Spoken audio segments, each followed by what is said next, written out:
American history, black people have been subjected to numerous unethical, inhumane experiments. These experiments were typically carried out under the guise of medical or scientific research, but were rooted in racism, exploitation, and the dehumanization of black individuals. Here are some of the most notorious examples. The Tuskegee syphilis experiment between 1932 and 1972. I love how they always try to pretend like it was so long ago. One of the most infamous medical experiments in American history. This study was conducted by the U.S. Public Health Service. Black men in Macon County, Alabama, many of whom were poor and uneducated, were told that they were being treated for bad blood, but were never informed they had syphilis. The study continued for 40 years, during which these men were denied treatment, even after penicillin became the standard cure for syphilis. The outcome was that hundreds of black men died as a result of untreated syphilis, and their families suffered as well. The study was only exposed and stopped in 1972. Next, we have the father of gynecology and his experiments on the enslaved black women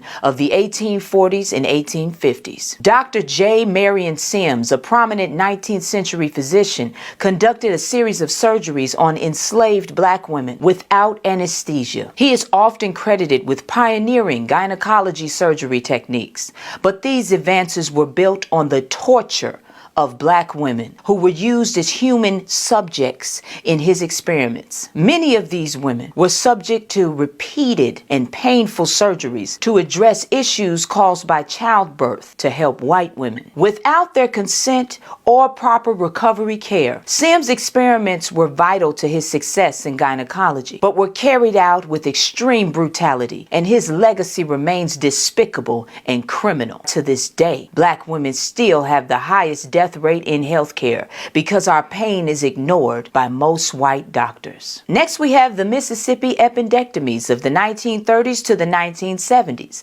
In Mississippi, a number of black women were subject to non-consensual sterilization procedures, often under false premise of medical necessity. These sterilizations were justified by racist notions of eugenics, which sought to reduce the birth rate of poor non-white populations.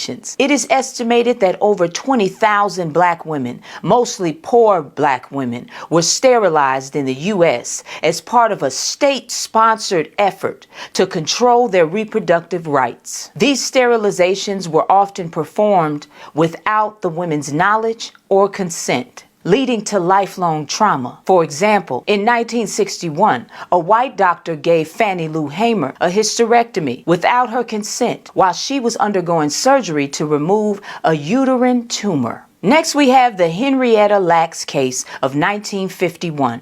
Henrietta Lacks was a black woman from Baltimore, and she had cancerous cells taken without her consent while she was being treated at Johns Hopkins Hospital. Her cells, known as HeLa cells, were the first immortal human cells grown in culture and have contributed to numerous medical advances, including the development of polio vaccine, cancer treatments, and gene mapping. However, her family was never informed about the use of her cells or compensated for the commercialization of her biological material. Henrietta Lacks' case raised significant ethical concerns around consent, exploitation, and the commercialization of biological material. It also brought attention to the intersection of racism and scientific research. Next, we have the Willowbrook State School hepatitis experiment of the 1950s to the 1970s. The Willowbrook State School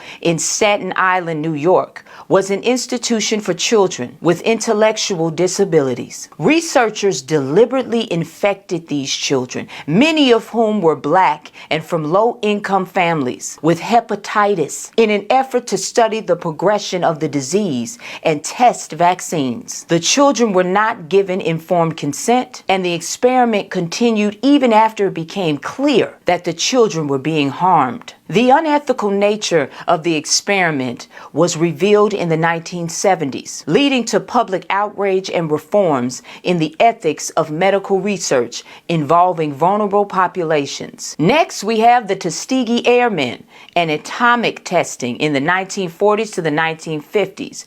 During and after World War II, the U.S. military conducted a series of secret atomic and chemical weapons tests on servicemen, many of whom were black. The Tuskegee Airmen, a group of black pilots, were among those exposed to these dangerous substances without their knowledge or consent. Some of these tests involved exposure to radiation, which led to long-term health issues for those affected soldiers. The tests were part of a broader history of the military experimenting on marginalized groups, and the survivors have faced challenges in seeking justice for the health consequences they endured because the government didn't want to admit what they had done. Next, we have the guinea pig experiments on black prisoners during 1970s to the 1990s. In the 1970s and beyond, prisoners, particularly black prisoners, were often used as subjects in medical experiments. These experiments were conducted without informed consent and involved testing various drugs, vaccines, and medical procedures. Some of these experiments were funded by pharmaceutical companies, Big Pharma, while others were initiated by the government or private research institutions, and many suffered serious health consequences as a result of these experiments. These are just a few of the examples of many unethical experiments in American history against black people, exploited for scientific and medical purposes. These practices were not only a violation of medical ethics, but also a reflection of the deeply rooted racial discrimination that has pervaded U.S. society. Many of these cases have led to reforms in research ethics, particularly in the areas of consent and the treatment of marginalized communities. I leave you with this. Global black unity is coming in the form of the Black Revolutionary Collective. And this revolution will not be televised or stopped. I love you, black man. I love you, black woman. Knowledge is power. Power to the people. Throughout American history,